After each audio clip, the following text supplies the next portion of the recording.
दूसरों की नकल ना करें, अपनी शख्सियत गुम ना करें। बहुत से लोग मुस्तकिल इस अजाब का शिकार रहते हैं क्योंकि वो चाहते हैं कि अपनी हरकत या बातचीत का अंदाज, पहनावे या फिर दूसरी और चीज़ों में वो दूसरे लोगों की तरह दिखाई दें। हज़रत आदम अलैहिस्सलाम से लेकर आज तक दो आदमी एक ही शक्ल सूरत के नहीं हो सकते, इनमें कुछ चेंजिंग ज़रूर होती है। तो फिर ये कैसे मुमकिन है कि आप अपनी अखलाक और सलाहियतों में यकसा कैसे हो सकते हैं? आपकी चीज़ें दूसरों से मिल सकती हैं, लेकिन आप हूबहू एक जैसे नहीं हो सकते। और जो लोग दूसरों की तरह होना चाहते हैं वो जलन, हसद और तकब्बुर का शिकार भी होते हैं।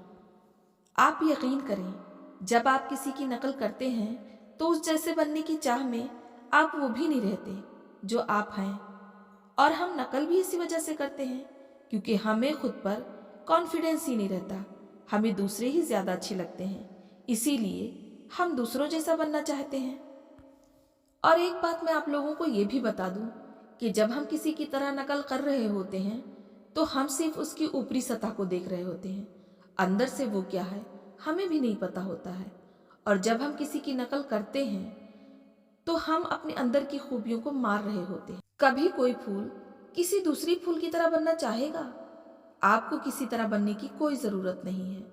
आप अपनी जगह बिल्कुल अलग चीज़ हैं। तारीख में आपका कोई मिसल नहीं, ना दुनिया में आपका कोई हमशक्ल है।